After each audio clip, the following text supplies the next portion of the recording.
کہ پہلی بات یہ ہے جلالی صاحب، اگر آپ کو یہ نسبت رسول صلی اللہ علیہ وآلہ وسلم اتنی عزیز ہے اور آپ اس پر یقین رکھتے ہیں، تو اگر آپ یقین رکھتے تو آپ کبھی بھی سیدہ کائنات فاطمۃ الزہراء علیہ السلام کو خطا پہ نہ کہتے۔ الحمدللہ رب العالمین والصلاة والسلام علی سید الانبیاء والمرسلین وآلہ الطیبین الطاہرین ومن والاه۔ بسم اللہ الرحمن الرحیم۔ السلام علیکم ورحمۃ اللہ وبرکاتہ۔ امید کرتا ہوں آپ لوگ خیریت سے ہوں گے۔ اللہ عز و جل آپ سب کو اپنے حفظ و امان میں رکھے، اپنے کرم میں رکھے۔ مولانا اشرف جلالی صاحب نے اپنی عادت کی طرح اس مرتبہ بھی ایمان اور نفاق کی علامات بیان کرتے ہوئے علمی خیانت سے کام لیا ہے۔ جو روایات انہوں نے بخاری مسلم سے پیش کی ہیں، جس مفہوم میں وہ آتی ہیں، اس میں اپنی طرف سے بھی اضافہ کیا ہے۔ پہلے بھی میں ڈاکٹر اشرف جلالی صاحب کی اغلاط کا اور علمی خیانتوں کا جواب دے چکا ہوں، اور ابھی تک اس انتظار میں ان کی طرف سے کوئی جواب آئے گا، لیکن مجھے یقین ہے کہ تا قیامت وہ اس بات کا جواب نہیں دے سکتے جو ان کی میں نے ایک علمی خیانت کو آشکارا کیا، جس میں انہوں نے کہا کہ رسول اللہ صلی اللہ علیہ وآلہ وسلم نے اہل سنت والجماعت کی تعریف بیان کرتے ہوئے کہا ہے، اور وہ عبارت انہوں نے پڑھی اور اس روایت کو انہوں نے کہا اپنے مریدوں کے سامنے اس طرح بیان کیا کہ گویا یہ نبی صلی اللہ علیہ وآلہ وسلم کا فرمان ہے اور صحیح حدیث ہے۔ لیکن میں بتا چکا ہوں کہ یہ کوئی حدیث نہیں ہے، بلکہ بحر الرائق کی ایک عربی عبارت ہے جو سہل بن عبداللہ التستری، جو کہ صوفی بزرگ گزرے ہیں، ان کا ایک قول ہے جسے بحر الرائق کے اندر ذکر کیا ہے۔ لیکن انہوں نے اشرف جلالی صاحب نے جب اس عربی عبارت کو پڑھا تو شاید انہوں نے سمجھا کہ میں عربی عبارت پڑھ رہا ہوں تو جو بھی عربی عبارت ہوگی وہ حدیث ہوگی، اسی لیے انہوں نے اس کو بیان کر دیا۔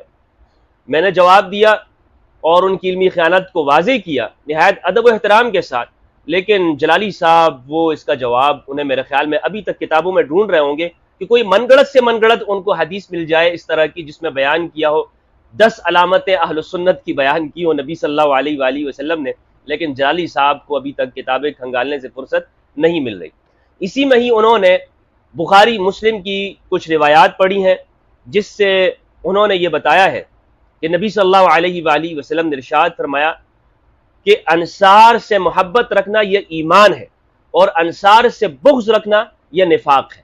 یہ بخاری مسلم کے اندر موجود ہے، یہ روایتیں میں آپ کے سامنے پڑھوں گا۔ ان روایات کو پڑھنے کے بعد انہوں نے کہا کہ دیکھیں یہ لوگ جو ڈاکٹر طاہر القادری صاحب کا نام لیا، مولانا مودودی صاحب رحمہ اللہ اور دیگر علماء کا نام لینے کے بعد انہوں نے کہا کہ یہ اور روافظ یہ کیوں بھٹک جاتے ہیں؟ اس لیے کہ یہ صحابہ کو اس طرح نہیں سمجھتے، اور پھر انہوں نے ایک مفہوم بیان کیا۔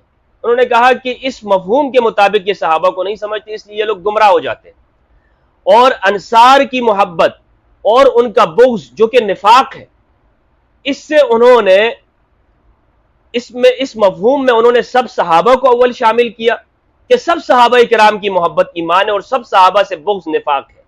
دوسرا، اس کے اندر انہوں نے ان لوگوں کو بھی شامل کیا جنہیں علماء اہل سنت جیسے ابن عبد البر ہے اور دیگر جید علماء کرام انہوں نے طلقاء کہا ہے، مؤلفۃ القلوب میں شمار کیا ہے، انہیں بھی جلالی صاحب نے اس معیار کے اندر ڈال دیا اور کہا کہ جو ان سے بھی محبت رکھتا ہے وہ اہل ایمان ہے اور جو ان سے بغض رکھتا ہے وہ اہل نفاق ہے۔ تو ان کی پوری جو گفتگو ہے 1 گھنٹے بھر کی لگ بھگ ہے، میں نے جو دیکھی ہے اس کے جو نکات تھے وہ میں نے مختصر طور پر آپ کے سامنے پیش کیے کہ اصل مفہوم اس کا ان کی گفتگو کا یہی ہے کہ یہ صرف انصار کے لیے نہیں ہے بلکہ یہ سب صحابہ کرام کو رسول اللہ صلی اللہ علیہ وآلہ وسلم نے ان کی محبت کو ایمان کی علامت قرار دیا اور ان سے بغض رکھنے کو نفاق قرار دیا ہے۔ آج ہم اپنی اس گفتگو کے اندر اس بات کو سمجھنے کی کوشش کریں گے کہ انصار کی محبت ایمان ہے اور ان سے بغض رکھنا نفاق ہے۔ آیا اس کے اندر سب شامل ہوتے ہیں؟ کیا جلالی صاحب جو مفہوم بیان کرنا چاہتے ہیں ان کا ادعا ان روایات سے ثابت ہوتا ہے یا نہیں ہوتا؟ اسی پر گفتگو کریں گے۔ سب سے پہلے میں وہ روایات آپ کے سامنے پیش کرتا ہوں اور پھر اس کے اوپر ہم انشاءاللہ گفتگو کریں گے۔ صحیح بخاری کی روایت ہے، حدیث نمبر ہے 17، 235، 236، 3784 اور 5022۔ یہ احادیث کا نمبر ہے بخاری کا، اور صحیح مسلم کا نمبر ہے 235، 236، 237 حدیث ہے، اور اسی طرح 238 کے اندر بھی بخاری کے الفاظ ہیں، قال اخبرنی عبداللہ ابن جبر قال سمعت انس، وہ فرماتے ہیں میں نے انس رضی اللہ تعالیٰ عنہ کو سنا، انہوں نے نبی صلی اللہ علیہ وآلہ وسلم سے کہ آپ صلی اللہ علیہ وآلہ وسلم نے فرمایا آیت الایمان حب الانصار، ایمان کی علامت وہ انصار سے محبت رکھنا ہے، وآیت النفاق بغض الانصار، اور نفاق کی علامت وہ کیا ہے؟ انصار سے بغض رکھنا ہے۔ یہ بخاری کے ہیں۔ اسی طرح مسلم کی روایت ہے، اس میں بھی یہی سند ہے، حضرت انس فرماتے ہیں کہ نبی صلی اللہ علیہ وآلہ وسلم نے فرمایا آیت الایمان حب الانصار وآیت النفاق بغض الانصار، یہ مسلم کے الفاظ ہیں۔ جلالی صاحب نے اس میں جو پہلا نقطہ بیان کیا ہے کہ انصار کی محبت یہ ایمان ہے اور ان سے بغض رکھنا یہ نفاق ہے، میں اس سے بالکل اتفاق کرتا ہوں جلالی صاحب، آپ کی زندگی کی یہ پہلی بات ہوگی جس سے میرا اتفاق ہے، اور شاید میرے ناظرین کا بھی اس بات کے ساتھ اتفاق ہوگا آپ کی، لیکن چونکہ ہم آپ سے اتفاق نہیں کر رہے، یہ نبی صلی اللہ علیہ وآلہ وسلم کا فرمان ہے اور ہمارا ایمان ہے کہ انصار سے محبت ایمان ہے اور ان کا بغض نفاق ہے، تو آپ کی اس بات سے تو مکمل اتفاق ہے۔ لیکن اس میں جو آپ نے پھر آگے وجہ بیان کی، آپ نے کہا کہ ایک سوال اٹھایا اور پھر اس کا جواب بھی آپ نے خود دیا، آپ نے کہا کہ ایک شخص اگر توحید اور رسالت پر اقرار رکھتا ہے تو اگر وہ انصار سے بغض رکھے گا تو کیا وہ منافق ہوگا؟ اور اس کا مطلب یہ کہ توحید اور رسالت تو پھر اس میں یعنی وہ کوئی معنی نہیں رکھا، اصل معیار تو پھر انصار سے محبت اور بغض ہی ہوا۔ تو آپ نے اس سوال کا جواب پھر یہ دیا ہے کہ اس کا جو آپ نے کہا کہ اصل میں بات یہ ہے کہ جس شخص کی توحید اور رسالت پر ایمان صحیح ہو تو وہ شخص انصار سے بغض نہیں رکھ سکتا، ان سے محبت ہی رکھے گا۔ یہ بات تو آپ کی ٹھیک ہے، لیکن پھر اس سے آگے جو آپ نے مفہوم بیان کیا ہے وہ یہ کہ انصار سے، اس میں جو اصل علت نبی صلی اللہ علیہ وآلہ وسلم نے بیان کی ہے، اور یعنی انصار سے جو محبت ہے وہ جہت ایمان کے ساتھ ہے کہ نبی صلی اللہ علیہ وآلہ وسلم کے ساتھ انصار کو ایک نسبت حاصل ہے ایمان کی، کہ آپ کو دیکھا، آپ کی نصرت کی، آپ کی مدد کی، دین کا ابلاغ کیا، اور اسی طرح آپ پر ایمان لے کر آئے۔ تو اگر کوئی شخص انصار سے محبت رکھتا ہے تو وہ دراصل نبی صلی اللہ علیہ وآلہ وسلم کی محبت کی وجہ سے ہے، اور اگر کوئی بغض رکھتا ہے تو وہ اس وجہ سے رکھتا ہے کہ یہ نبی صلی اللہ علیہ وآلہ وسلم سے بغض کی وجہ سے۔ تو یہ جہت اس میں دراصل جو حاصل ہو رہی ہے وہ نبی صلی اللہ علیہ وآلہ وسلم کی ذات ہے۔ میری بات آپ سمجھ رہے ہیں؟ وہ یہ بیان کرنا چاہ رہے ہیں، ورنہ تو پھر وہی سوال پیدا ہوگا کہ جناب توحید اور رسالت ہے، پھر کس طرح سے ایک شخص کا ایمان خراب ہو سکتا ہے؟ تو اس میں جو آپ نے جو جہت بیان کی ہے، میرا اس جہت کے ساتھ تھوڑا سا اختلاف ہے۔ وہ وجہ یہ ہے کہ اس میں تو پھر انصار کی کوئی تخصیص نہیں ہوئی، حالانکہ نبی صلی اللہ علیہ وآلہ وسلم یہاں پر انصار کی فضیلت بیان کر رہے ہیں کہ انصار کو ایک تخصیص حاصل ہے، خصوصیت ہے کہ انصار کی محبت ایمان ہے اور انصار سے بغض رکھنا نفاق ہے۔ اگر یہ جہت آپ مانتے ہیں کہ کوئی شخص انصار سے بغض اس لیے رکھ رہا ہے کہ انہوں نے کلمہ کیوں پڑھا، نبی صلی اللہ علیہ وآلہ وسلم کی مدد کیوں کی، تو یہ تو ہر مومن کے لیے پھر ہے، یہ جہت تو ہر مومن کو حاصل ہے نبی صلی اللہ علیہ وآلہ وسلم کے ساتھ کہ اس نے آپ صلی اللہ علیہ وآلہ وسلم کا کلمہ پڑھا ہے۔ تو اگر کوئی شخص کسی بھی انسان سے، کسی بھی مسلمان سے اس لیے بغض رکھتا ہے کہ اس نے نبی صلی اللہ علیہ وآلہ وسلم کا کلمہ کیوں پڑھا ہے، آپ کی توحید و رسالت کا اقرار کیوں کیا ہے، آپ کی ذات کی رسالت کی گواہی کیوں دی ہے، اس وجہ سے اگر کوئی بغض رکھتا ہے کسی سے بھی تو یہ کفر ہوگا۔ تو اس میں انصار کی کیا فضیلت ہوئی؟ یہ تو سب کے لیے حاصل ہے۔ دراصل یہاں پر جو جلالی صاحب خیانت کر رہے ہیں وہ میں اشکارا کرنا چاہ رہا ہوں۔ جلالی صاحب کیا خیانت کر رہے ہیں؟ جلالی صاحب یہ کہہ رہے ہیں کہ یہ جہاد صحابہ کو حاصل ہے، اس میں انصار کی خصوصیت نہیں ہے، ان کا مطلب یہ ہے، اور یہ سب کو حاصل ہوئی ہے، سب صحابہ کو، اس لیے جو طلقاء بھی ہیں ان کو بھی یہ جہاد حاصل ہے، اگر کوئی ان کا بھی بغض رکھتا ہے تو وہ نفاق کے اوپر ہے۔ تو یہاں پر جو جلالی صاحب آنکھوں میں دھول جھول رہے ہیں وہ انشاءاللہ میں آپ کے سامنے آشکار کرتا ہوں۔ پھر آگے جا کے یہ کہتے ہیں کہ دیکھیں اگر یہ بات اس طرح سے ہے کہ انصار سے بغض رکھنا نفاق ہے، تو پھر انصار کے تو آپس میں بھی جھگڑے ہوئے ہیں، تنازعات ہوئے ہیں، خود نبی صلی اللہ علیہ وآلہ وسلم کی حیات طیبہ میں بھی انصار کے آپس میں تنازعات ہوئے اور نبی صلی اللہ علیہ وآلہ وسلم صلح کے لیے ان کے پاس جاتے تھے۔ تو اس کا مطلب یہ کہ ان کا آپس کا جھگڑا وہ کوئی نقصان نہیں دیتا ہے۔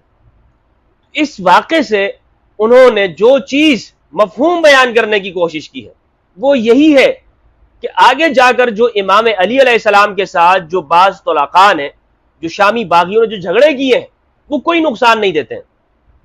اصل چیز وہ یہ ثابت کرنا چاہتے ہیں، اصل چیز وہ یہ ثابت کرنا چاہتے ہیں۔ تو اس کا میں یہاں پر جواب یہ دیتا ہوں کہ پہلی بات یہ ہے جلالی صاحب، اگر آپ کو یہ نسبت رسول صلی اللہ علیہ وآلہ وسلم اتنی عزیز ہے اور آپ اس پر یقین رکھتے ہیں، تو اگر آپ یقین رکھتے تو آپ کبھی بھی سیدہ کائنات فاطمۃ الزہراء علیہ السلام کو خطا پہ نہ کہتے، آپ وہاں پہ نسبت کا حیا کر لیتے اور اپنی زبان کو خاموش رکھتے۔ لیکن آپ کو نسبتوں کا کیا خیال؟ آپ کا نسبتوں کے ساتھ کیا تعلق ہے؟ آپ یہاں پہ کہہ رہے ہیں کہ انصار کو اور صحابہ کو نبی کے ساتھ ایک نسبت حاصل ہے، تو نسبت تو ہر مومن کو حاصل ہے کلمہ کی، نبی صلی اللہ علیہ وآلہ وسلم کو۔ اس سے کوئی انکار نہیں ہے کہ صحابہ کرام کی فضیلت ہے، کوئی اس سے انکار نہیں کر سکتا۔ لیکن جو مفہوم آپ اخذ کر رہے ہیں کہ اگر ان کا آپس میں جھگڑا ہو جائے تب بھی کوئی نقصان نہیں ہوتا، اور اگر کوئی بغض و عناد ہو جائے تب بھی کچھ نہیں ہوتا، ایسا کوئی مفہوم حدیث کے اندر نہیں ہے۔ اب میں آگے آپ کو بتاؤں گا تفصیلاً انشاءاللہ کہ کس نے انصار کے ساتھ بغض رکھا اور انصار کو قتل کیا، شہید کیا۔ دوسری بات یہ ہے کہ مسلمانوں کے اندر کوئی بھی ایسا فرقہ، ایسا شخص نہیں ہے کہ جو انصار کی اجتماعیت یعنی پوری انصار سے نفرت رکھتا ہو اور ان کی فضیلت کو تقسیم نہ کرتا ہو۔ کوئی بھی ایسا مسلمان نہیں ہے، سب مسلمان حتیٰ کہ شیعہ بھی وہ انصار کی فضیلت کو مانتے ہیں، اور امام علی علیہ السلام کے ساتھ انصار صحابہ کرام موجود تھے، اور شیعوں کی جو رجال کی کتابیں اس میں ان صحابہ کے نام لکھے ہوئے ہیں۔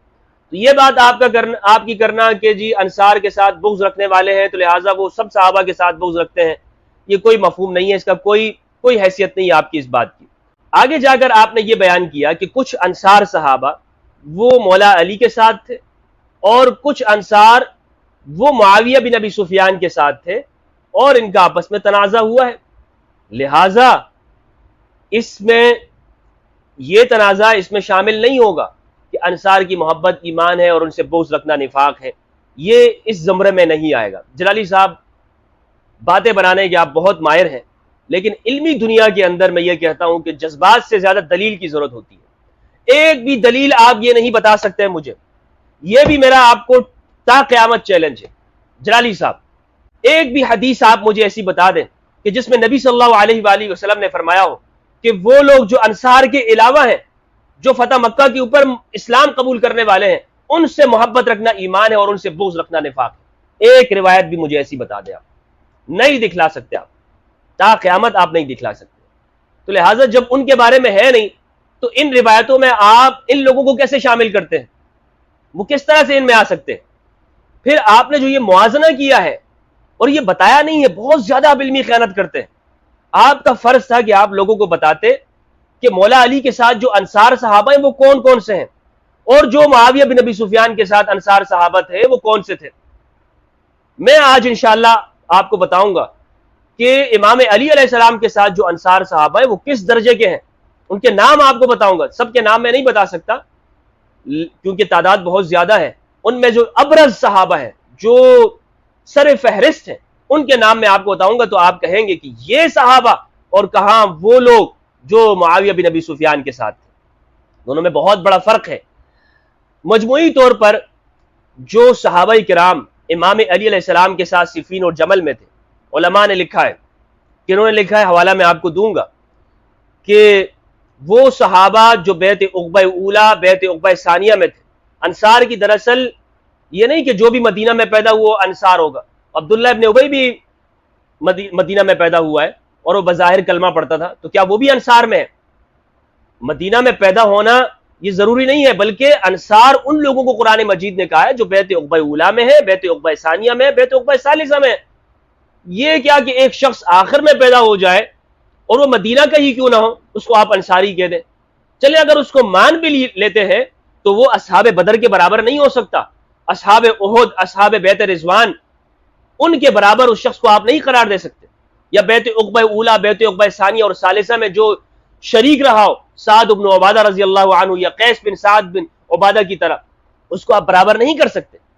تو یہ صرف اس طرح ایک محمل سی بات کرنا، اجمال سے کہنا کہ علی رضی اللہ عنہ، علی علیہ السلام کے ساتھ بھی انصار صحابہ تھے اور دوسری طرف بھی صحابہ تھے انصار صحابہ، تو لہٰذا یہ دیکھیں دونوں برابر ہیں، یہ کیا آپ کس طرح کی بات آپ کر رہے ہیں؟ میں انشاءاللہ آپ کو حوالے کے ساتھ بتاتا ہوں۔ مستدرک کے اندر یہ موجود ہے کہ امام علی علیہ السلام کے ساتھ صفین میں انصار صحابہ کرام موجود تھے، اور اسی طرح بیعت رضوان کے صحابہ کرام وہ امام علی علیہ السلام کے ساتھ تھے۔ مستدرک للحاکم کی روایت ہے۔ اسی طرح جمل کے بارے میں ذہبی نے تاریخ الاسلام میں لکھا ہے کہ امام علی علیہ السلام کے ساتھ وقال سعید بن جبیر کان مع علی یوم وقعت الجمل 800 من الانصار، 800 انصاری جمل میں تھے، و400 ممن شہدوا بیعت رضوان، اور 400 بیعت رضوان کے صحابہ وہ امام علی علیہ السلام کے ساتھ تھے۔ 100 نام تو میں نے اسد الغابہ سے جمع کیے ہیں جو امام علی علیہ السلام کے ساتھ جمل میں اور صفین کے اندر موجود تھے۔ وہ صحابہ جو بدری صحابہ ہیں یا انصار صحابہ ہیں اور بیعت رضوان کے صحابہ ہیں۔ اب ان میں جو نام ہے وہ میں آپ کے سامنے رکھتا ہوں۔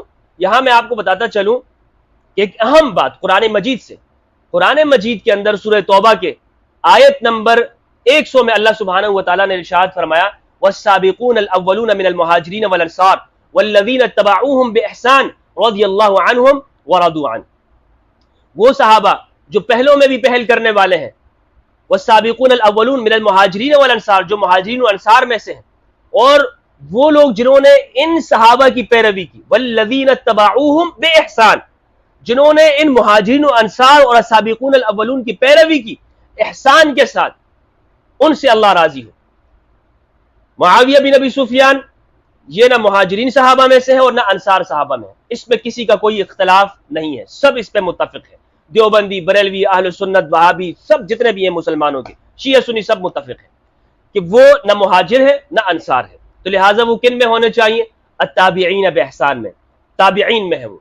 لیکن تابعین کے ساتھ شرط ہے کہ احسان کی، کہ اس کی زندگی کے اندر احسان پایا جاتا ہو۔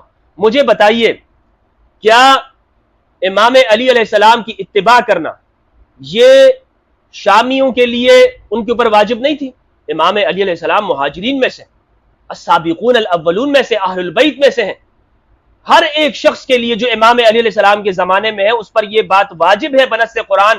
بنص قرآن، حدیث ثقلین تو الگ ہے جو کہ متواتر ہے، لیکن بنص قرآن بھی اس شخص کے اوپر واجب ہے جو مولا علی کے زمانے میں ہے کہ وہ ان کی پیروی کرے، اہل سنت کی اصولوں کے مطابق بھی، قرآن کے مطابق بھی، کہ وہ امام علی کی پیروی کرے گا۔ مجھے بتائیے کیا جس شخص نے جنگ کی امام علی علیہ السلام کے ساتھ اس نے امام کی پیروی کی؟ جس نے انصار کو شہید کیا اس نے امام علی علیہ السلام کی پیروی کی؟ ہرگز پیروی نہیں ہے۔ اب خود دیکھیے، خود سوچئے، اس کا جواب آپ کو مل جائے گا کہ سب لوگوں کے اوپر یہ ضروری ہے کہ وہ قرآن کی اس آیت کے مطابق السابقون الاولون من المہاجرین والانصار والذین اتبعوہم باحسان، اس آیت کی روح سے ان کے اوپر واجب ہے کہ وہ امام علی علیہ السلام کی پیروی کریں۔ تو بتائیے کیا انہوں نے پیروی کی ہے؟ پھر ابن عبد البر نے الاستیعاب کے اندر لکھا ہے، الاستیعاب نمبر اس کا ہے 2635۔ معاویہ بن ابی سفیان کہتے ہیں واسم ابی سفیان صخر بن حرب بن امیہ بن عبد شمس بن عبد مناف وامه ہند بنت عتبہ بن ربیعہ بن عبد شمس بن عبد مناف یقنا عبد الرحمن کان ابو هو وابوه اخوه من مسلمۃ الفتح، وہ اور ان کے والد اور ان کے بھائی یہ ان لوگوں میں سے ہیں جنہوں نے فتح مکہ پہ اسلام قبول کیا۔ وقد روی عن معاویہ انه قال اسلمت یوم القضیہ، میں نے اسلام قبول کی یوم القضیہ میں، عمرۃ القضاء میں، ولقیت النبی صلی اللہ علیہ وآلہ وسلم مسلما، یہ بات ہے لیکن یہ کمزور قول ہے۔ قال ابو عمر، ابو عمر کہتے ہیں معاویہ و ابوہ من المؤلفۃ قلوبہم، معاویہ اور ان کے والد ان لوگوں میں سے ہیں کہ جن کی تالیف قلب کی گئی ہے، من المؤلفۃ قلوبہم، جن کی تالیف قلب کی جاتی ہے، جن کی تالیف قلب کی گئی، اور حنین کی مال غنیمت میں سے نبی صلی اللہ علیہ وآلہ وسلم نے ان کو 100 اونٹ عطیہ کیے۔ یہ الاستیعاب کے اندر رقم نمبر 2435 میں یہ لکھا ہے، آپ دیکھ سکتے ہیں۔ اب میں ان صحابہ کرام کے نام آپ کے سامنے پیش کرتا ہوں، چند صحابہ جو انصاری صحابہ ہیں اور امام علی علیہ السلام کے ساتھ صفین میں تھے۔ نمبر 1 ابو ایوب انصاری، میزبان رسول صلی اللہ علیہ وآلہ وسلم، یہ امام علی علیہ السلام کے ساتھ تھے۔ الاستیعاب کے اندر ہے رقم نمبر 600، آپ دیکھ سکتے ہیں یہ امام علی علیہ السلام کے ساتھ تمام جنگوں کے اندر موجود تھے۔ اسی طرح اسط الغابہ فی معرفت صحابہ ابن اسیر الجزری کی، اس میں آپ خالد بن زید کے حالات زندگی دیکھیں۔ ابو ایوب انصاری رضی اللہ عنہ کا نام ہے خالد بن زید۔ اس میں لکھا ہے کہ یہ امام علی علیہ السلام کے ساتھ تمام جنگوں میں شریک رہے، حضرت علی کے ہمراہ ان کی تمام لڑائیوں میں شریک رہے، انہوں نے جہاد کو اپنے اوپر لازم کر لیا تھا۔ یہ سب نے لکھی یہ بات۔ دوسرے ہیں خزیمہ بن ثابت جلیل القدر صحابی رسول ہے، یہ بدر میں شریک نہیں ہو سکے، ان کے والد نے ان کو بھیج دیا تھا، نبی صلی اللہ علیہ وآلہ وسلم نے ان کو اس میں ثواب کا حامل قرار دیا، اور یہ پھر آگے تمام جنگوں میں شریک ہوئے ہیں۔ خزیمہ بن ثابت رضی اللہ عنہ، ان کی فضیلت یہ ہے، نبی صلی اللہ علیہ وسلم نے فرمایا من شہد لہ خزیمہ فحسبہ، جس کے لیے خزیمہ گواہی دے یہ ایک دو کے برابر گواہی ہے اس کی، یعنی باقی صحابہ کی گواہی ایک کے برابر ہے، لیکن خزیمہ بن ثابت کی گواہی دو کے برابر ہے، خزیمہ بن ثابت کی گواہی دو کے برابر ہے۔ تیسرے صحابی ہیں قیس بن سعد بن عبادہ، یہ سعد بن عبادہ کے بیٹے ہیں۔ عثمان بن حنیف، سہل بن حنیف، براء بن عازب، عبید بن عازب، براء بن عازب، بڑا نام ہے صحابہ میں، بشیر بن زید، وداع بن ابی زید، بشیر بن عقبہ، ثابت بن عبید، ثابت بن قیس، یہ وہ صحابی ہیں جن کے 3 بیٹے واقعہ حرہ میں شہید ہوئے، اور یزید کے حکم سے مدینہ کو قتل عام کیا گیا، مدینہ میں انصار صحابہ کرام اور ان کی اولاد کو شہید کیا گیا۔ یہاں پہ مجھے معلوم یہ ہوتا ہے کہ جلالی صاحب اصل میں یزید لعین کو بچانا چاہتے ہیں، کہ جو ان لوگوں نے انصار صحابہ کرام کو اور ان کی اولاد کو قتل کیا، شہید کیا، مدینہ کے اندر خون ریزی کی، قتل عام کیا مدینہ میں، یہ وہ لوگ ہیں، انصار سے بغض رکھنے والے لوگ ہیں، ان کو کیوں بچانا چاہتے ہیں؟ یہ وجہ لوگوں کو معلوم ہو جائے گی انشاءاللہ۔ اگلے صحابی ہیں جابر بن عبداللہ ابن حرام انصاری رضی اللہ عنہ، جلیل القدر صحابی ہیں۔ معاویہ نے بسر بن ابی ارطا کو مدینہ بھیجا تاکہ وہ امام علی علیہ السلام کے شیعوں کو، ان کی جماعت کے افراد کو، اصحاب علی کو قتل کریں۔ اسط الغابہ صفحہ 153 کے اندر یہ موجود ہے جناب، صفحہ 153 میں۔ اسود بن ابی بختری کے حالات زندگی میں انہوں نے لکھا ہے، سفیان بن عیینہ نے عمرو بن دینار سے روایت کیا ہے، انہوں نے کہا کہ جب معاویہ نے بسر بن ابی ارطا کو مدینہ بھیجا تاکہ شیعان علی کو قتل کر دیں، تو معاویہ نے انہیں یہ حکم دیا تھا کہ اسود سے مشورہ کر لیں۔ تو معلوم یہ ہوتا ہے کہ انصار صحابہ کرام کو قتل کرنے والے، شہید کرنے والے وہ کون ہیں؟ یہ یزیدی ٹولہ ہے، اور یہ آج ان کو بچا رہے ہیں، حضرت انس رضی اللہ تعالیٰ عنہ بیان کرتے ہیں، آگے میں آپ کو ایک اہم دلیل یہ دیتا ہوں کہ وہ لوگ جنہوں نے انصار کو ایذا دی، انصار پہ الزامات لگائے، انصار صحابہ کرام کو غضبناک کیا، ان کو ان کا حصہ نہیں دیا، ان پر الزامات لگائے۔ ابو ایوب انصاری رضی اللہ عنہ، کون مسلمان ہوگا جس نے سیرت کی کتاب پڑھی ہوگی یا مسلمانوں کا بچہ ابو ایوب انصاری کے نام سے واقف ہے، میزبان رسول صلی اللہ علیہ وآلہ وسلم۔ ابو ایوب انصاری، نبی صلی اللہ علیہ وآلہ وسلم نے مدینہ میں اپنی اونٹنی کو وہ کھلے چھوڑ دیا، اور وہ جا کر ان کے گھر میں رکی تھی، گھر کے سامنے رکی تھی، ابو ایوب انصاری۔ اور نبی صلی اللہ علیہ وآلہ وسلم پہلے ان کے گھر میں نیچے رہتے تھے اور یہ اوپر، تو ایک مرتبہ انہوں نے آ کے عرض کی، یا رسول اللہ، مجھے یہ گوارا نہیں کہ آپ نیچے ہوں، آپ اوپر تشریف لے آئیے کہ ہمارے قدموں کی آواز سے آپ کے حرام میں کہیں خلل نہ آ جائے۔ اتنا تعلق ہے انصار کو نبی صلی اللہ علیہ وآلہ وسلم کے ساتھ، تو پھر آپ اوپر تشریف لے گئے نبی صلی اللہ علیہ وآلہ وسلم۔ تو پھر ان کے ساتھ امام علی کیا رویہ رکھتے تھے، عبداللہ ابن عباس، اہل البیت ان کے ساتھ جو رویہ رکھتے تھے وہ ابھی میں آپ کو بیان کرتا ہوں، اور جو طلقاء ان کے ساتھ رویہ رکھتے تھے، آپ کو معلوم ہو جائے گا کہ انصار کی محبت کن کے ساتھ ہے اور انصار کو کون نواز رہا ہے، انصار کن کے ساتھ ہے۔ مستدرک کی حدیث ہے 5935، مقسم سے ہے ان ابا ایوب اتا معاویہ فذکر له حاجہ، یہ طویل حدیث ہے، میں جلد از جلد ترجمہ اس کا آپ کے سامنے پیش کرتا ہوں اور اسکرین پہ بھی آپ کے سامنے شو ہو جائے گی۔ ابو ایوب انصاری رضی اللہ عنہ یہ معاویہ کے پاس گئے اور اپنی حاجت کا ذکر کیا، ضروری کام تھا۔ معاویہ نے پوچھا کیا آپ حضرت عثمان کے ساتھی نہیں ہیں؟ حضرت عثمان کے ساتھی سے مراد یہ ہے کہ یہاں پہ الست صاحب عثمان، کیا تم عثمان کے ساتھی، مراد یہ ہے کہ ان لوگوں میں سے نہیں ہو کہ جو حضرت عثمان پر تنقید کرتے تھے یا حضرت عثمان کے مخالفین ہیں، ان لوگوں میں سے نہیں ہو۔ تو کیونکہ آگے جو جملہ ہے وہ اس بات کی تائید کر رہا ہے، تو انہوں نے کہا قال اما ان رسول اللہ صلی اللہ علیہ وآلہ وسلم قد اخبرنا انه سيصيبنا بعده اثرۃ۔ تو ابو ایوب انصاری رضی اللہ عنہ نے آگے سے اس بات کا جواب دینے کے بجائے یہ فرمایا کہ ہمیں نبی صلی اللہ علیہ وآلہ وسلم نے یہ بتا دیا تھا، یہ پیشن گوئی کر دی تھی کہ میرے بعد انصار صحابہ پر ترجیح دی جائے گی، انصار صحابہ کے اوپر اوروں کو ترجیح دی جائے گی۔ تو معاویہ نے پوچھا وما امرکم، تمہیں کیا حکم دیا؟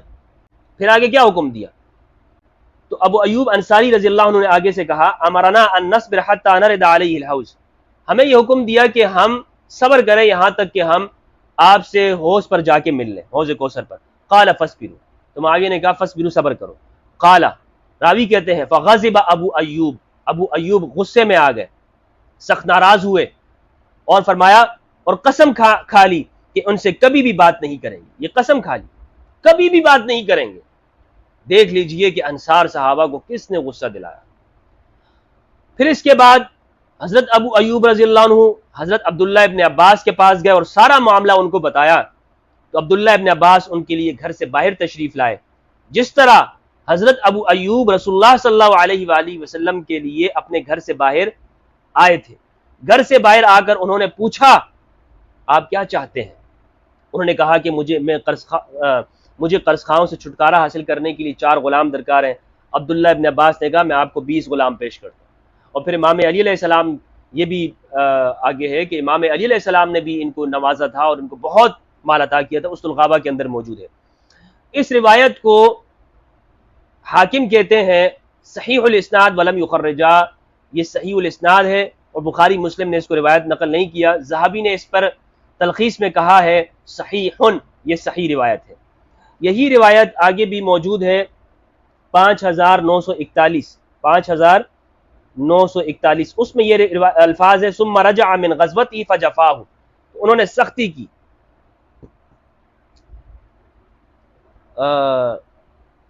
ان کا گزر معاویہ کے پاس سے ہوا، معاویہ نے ان کے ساتھ زیادتی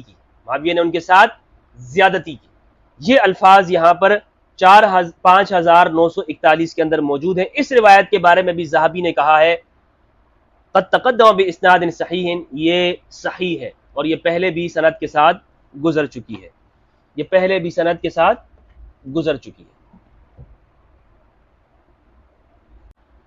اچھا وہ مستدرک کا حوالہ میں بھی آپ کو دیتا ہوں۔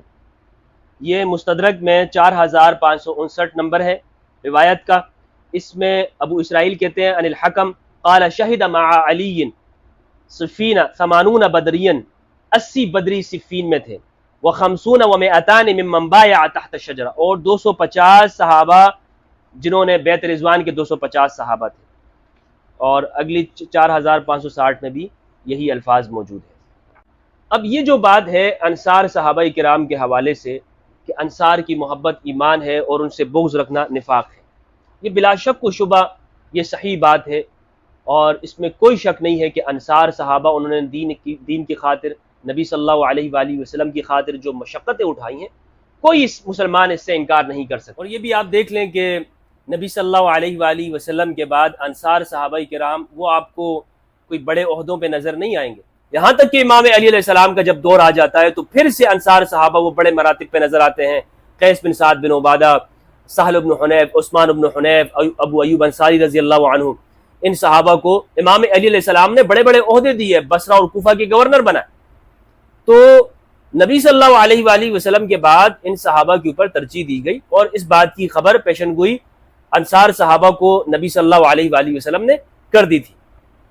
اور صفین کے اندر انصار صحابہ کو شہید کیا گیا۔ کس نے شہید کیا؟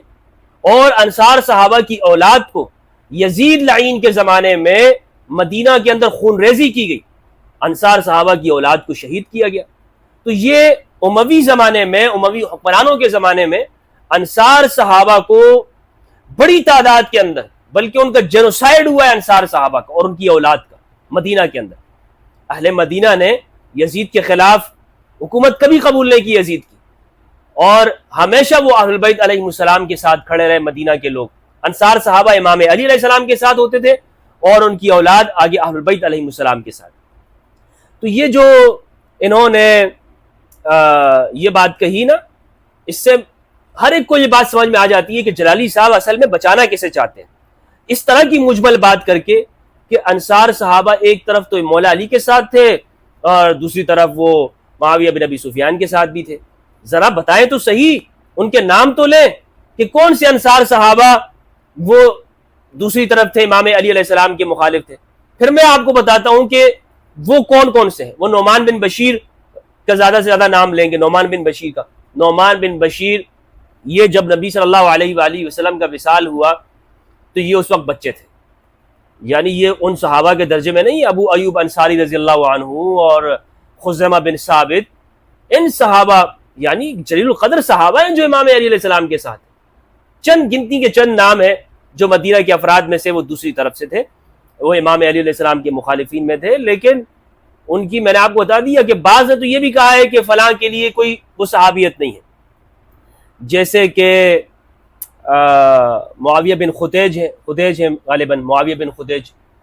تو ابن عبد البر نے کہا ہے کہ یہ، یا ابن حجر اسقلانی نے، کہ یہ ان کی صحابیت میں اختلاف ہے. باقی آپ کو کچھ اس طرح کے نام نہیں ملیں گے جیسے جلالی صاحب یا دوسرے لوگ اس طرح مجمل بات کر کے لوگوں کو وہم میں ڈالنے کی کوشش کرتے ہیں.